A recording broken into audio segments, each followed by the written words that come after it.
السلام علیکم دوستو، کیسے ہیں آپ سب؟ امید ہے آپ سب خیریت سے ہوں گے۔ ویڈیو شروع کرنے سے پہلے آپ سے گزارش ہے کہ ہمارے چینل کو سبسکرائب کر دیں اور گھنٹی کے بٹن کو ضرور دبا دیں تاکہ ہر آنے والی نئی ویڈیو کا نوٹیفیکیشن آپ کو بر وقت مل سکے۔ ناظرین، کورونا پہلی عالمی وبا نہیں، اس سے پہلے بھی اس کرۂ ارض پر بے شمار وباؤں نے جنم لیا اور اس زمین پر بسنے والوں کے لیے قہر بن کر نازل ہوئی ہے۔ پہلی وبا رومن امپائر 541 قبل مسیح میں طاعون، جس سے 2.5 کروڑ ہلاکتیں ہوئی، جس نے اس وقت کی سپر پاور رومن امپائر اور موجودہ اٹلی کو ہلا کر رکھ دیا۔ جیسا کہ ابھی بھی آپ جانتے ہیں، کورونا وائرس کی شروعات تو چین سے ہوئی، مگر ہلاکتیں سب سے زیادہ اٹلی میں ہوئی ہیں۔ دوسری وبا 165 عیسوی میں خسرہ اور چیچک اور طاعون کی صورت میں پھیلی، جس نے 50 لاکھ سے زائد انسانوں کو زمین بوس کیا۔ تیسری وبا چین سے 1334 میں شروع ہوئی اور اس طاعون نے یورپ کی 60% آبادی کا صفایا کر دیا۔ 1576 میں کوکولر ضلع نامی وبا آفت، جسے کالا یرکان کہا جاتا تھا، میکسیکو کی لاکھوں کی آبادی کو صفحہ ہستی سے مٹا دیا۔ 1852 میں بھارت سے لے کر برطانیہ تک پھیلنے والے ہیضے نے 80,000 سے زیادہ انسانوں کو موت کے بھینٹ چڑھا دیا۔ 1555 میں چین میں طاعون کی وبا نے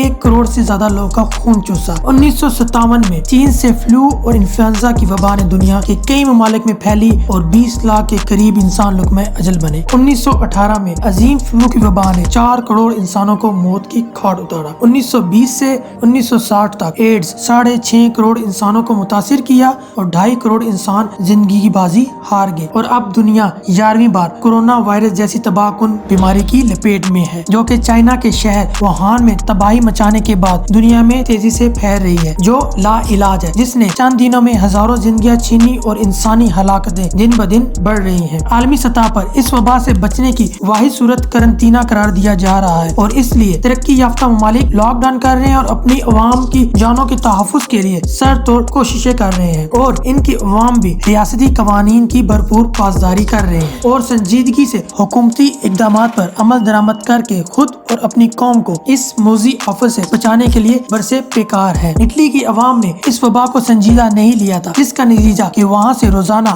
آرمی کی گاڑیاں شہر سے بھر بھر کر لاشیں اٹھا رہی ہیں اور ان کا صدر رو کر دنیا کو اپنی بے بسی کا روگ سنا رہا ہے، اس وبا کو دنیا سے بچانے کی دعائیاں دے رہا ہے، اور ایک ہم ہے جو اس وبا کو عالمی سازش قرار دے کر اس کا مذاق اڑاتے ہوئے خود اور اپنی قوم کے لیے بڑی تباہی کا باعث بن رہے۔ خدارا ہوش کے ناخون نے دنیا پر ایک بہت بڑی مصیبت نازل ہوئی ہے۔ وبا کو وبا سمجھے اور اس سے بچاؤ کے لیے ریاستی اقدامات پر منوعاً عمل کر کے ہی اس سے بچنے کی امید ہے، ورنہ وہ دن دور نہیں کہ ہمیں اپنے پیاروں کے جنازوں کا شمار نہیں ہوگا اور کورونا سے ہونے والی ہلاکتوں کی گنتی کا خیال نہیں رہے گا۔ یاد رکھیے، کورونا لا علاج ہے، اس کا واحد حل احتیاط ہے یا قرنطینہ۔ Stay safe, stay home.